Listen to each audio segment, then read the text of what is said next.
Blind, but now I see. We beheld that video capturing in word for word our gospel lesson this day. It is a celebration of the wonderful healing and life-giving and life-changing presence of Christ as he reached out and touched and brought sight to the blind man, a blind beggar who was judged by the religious leaders of his day and so many others as surely being born blind meant that it was punishment for the sins of his parents, and that was why he was blind. But Jesus did reach out and he healed and gave him sight. And if we could just picture the joy that had to be a part of that man's life to suddenly be able to see what he had never been able to see before. To see the sun shining and the things around him that he had heard and able to behold them with his eyes. And he was overcome with joy. What a powerful and wonderful moment in his life. And it even grew beyond that, because as he encountered Jesus and experienced that liberating and sight-giving moment, and as Jesus continued to encounter him even beyond what we've seen in the lesson this day, he came to that point where he truly not only believed that Jesus was a prophet, but that he was the Messiah, the Son of God. And it is that wonderful sense that he was able to see, more than just physically, he was able to see with those eyes of faith, that he could understand and know in his heart that Jesus was God's Son, that Jesus was from God, and did that marvelous healing. It changed his entire outlook, transformed his life in a wonderful way. It's kind of sad that those religious leaders of his day, those Pharisees, were not able to see. They had physical sight, but they really weren't able to see who Jesus was. They were caught up in their own power and presence and religiosity. They were caught up in the traditions, in the law that seemed so important to them. So much so that Jesus didn't fit into their vision. And even to that point that, as John tells it, it was forbidden to even say or think that Jesus was the Messiah. How sad it was, and how ironic that the blind man was the one who was able to see. But those Pharisees and many others were the ones who were truly blind. Well, sometimes, most of the time we identify and rejoice in the blind beggars receiving sight.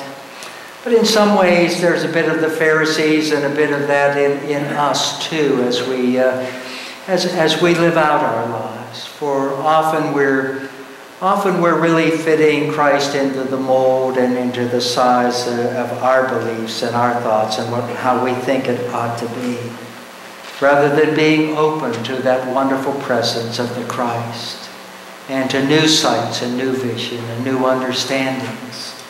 We can get locked into that. And sometimes even we, and I say this about myself too, there are times when we really look with judgmental eyes like those Pharisees, judging in negative ways.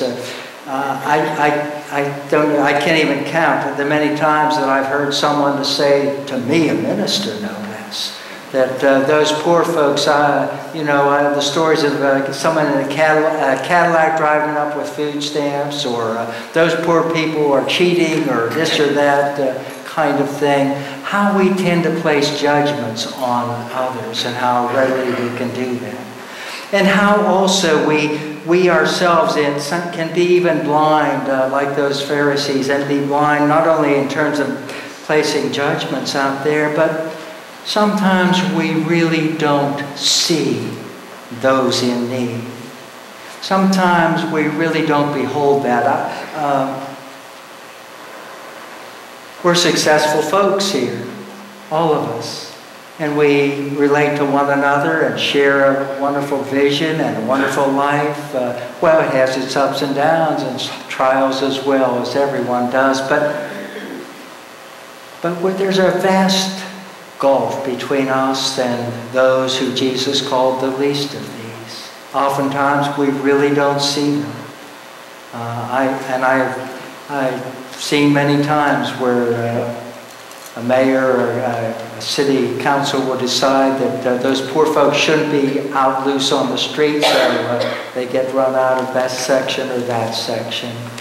And I don't know about you, but I've had my times when I've driven by or walked by a beggar on the street or someone else in need. We can fall into being like those Pharisees, making judgments about the least of these. And that's not what Jesus said or did. Jesus, with those wonderful eyes of our God, was able to see with compassion those who were in need. And when you and I experience that wonderful presence of Christ in our lives in ways that enable us to grow, our vision becomes so much better. And we begin to see those that we may have not seen before. And we find ourselves not looking so much with eyes of judgment, but with eyes of compassion that reach out and touch those in need. Well, great story about all of this in the life of John Newton, writer of Amazing Grace. How John Newton, as a young boy, went off to the sea with his father, and then lost his father and lived a really rugged and terrible life. Did not have much in the way of his own values and the things that he did. Found himself getting up the ladder to the point that he was the captain of a slave ship. And tens of thousands of slaves that he transported from northwest Africa throughout to places throughout the British Empire. And as they were shipped on those ships, those slave ships, their quarters, where they were, with shackles upon them, almost stacked on top of one another, down in the hold. Many would die as they suffered from sickness and malnutrition and other realities. They lost many of those. Those that survived were sold on the block as slaves to others. John Newton was involved in all of that in a very big way.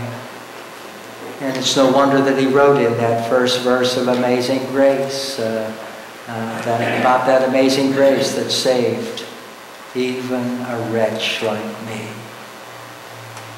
But John Newton, at sea, had a conversion experience that began to change his life as he accepted Christ into his life and began to grow. He found himself with a call to the ministry, became an Anglican priest, and grew in his faith. And he still didn't see at that point as Christ sees, but he was growing. And he came to that point where he really saw with the eyes of faith. And for the first time, he saw those faces and those people, those slaves, and saw that they were people, that they were children of God. And that weighed so heavily upon his conscience as he wrestled with what he had done to the lives of so many. I invite you to behold that now as we share a short clip from the movie Amazing Grace. A special moment when he's there with William Wilberforce in their now effort to bring an end to slavery in the United Kingdom.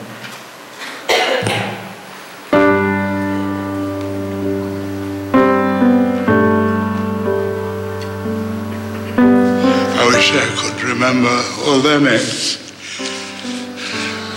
My 20,000 ghosts, they all have names. how sweet. Beautiful African name. That saved a We wretch call them with just grunts, noises. I was We were apes. but They were human. was blind, but now I see. John Newton was, by the grace of God, able to really see. And he committed the rest of his life to fighting against slavery. And down to the very last year of his life, and working with William Wilberforce in Parliament, by Wilberforce and others, with the support and involvement of John Newton, brought an end to slavery in the United Kingdom. And it was in that last year, just shortly before, John Newton died. But when he died, he was one who went on beyond this life. And when he left this life, he had those wonderful eyes that were able to truly see. And you and I, as we walk in our faith, as that love of Christ grows within us, are able to see in greater ways. We're able to see those that we never saw before. We're able to look at others in a very different way than we have in the past. We're able to see the humanity, the wonderful sense of children of God with each and every one, especially those who might be judged as less than us or less than others. Jesus, those words, insomuch as you've done unto the least of these, you've done it to me. And when we really see, and that love of Christ grows within us, and we're able to see others as God sees them and sees us, what a difference it is. Because we're there. And we're able to sense, to empathize, to be with, and to truly make a difference in the lives of those who face terrible needs. It is that wonderful gift of eyes of faith, of the amazing grace that makes such a difference for us. Well, I can't help but say, in this day and age of great self-centeredness and selfishness, both in our politics as we deal with budget and in our daily living as we deal with ourselves and our needs, where everyone's thinking about my interest. When we're able to see with those eyes of faith, we see the neediest, the least of these.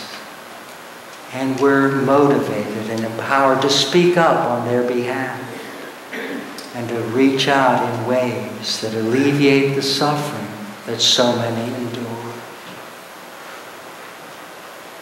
As that love of Christ touched John Newton's life in a powerful way, so that love of Christ touches us. And it's not a bang, bang kind of thing. It's something that grows as that Spirit of Christ grows within us and enables us to really see, to see ever so differently, and to make that difference, not for ourselves, but for the least of these. Thanks be to a great and gracious God whose love has been made real for us in Jesus the Christ. Who touched the life of a John Newton and the lives of many, and touches our lives and frees us to really see, to see others as Jesus does. Thanks be to God for the gift of our eyes of faith. Amen.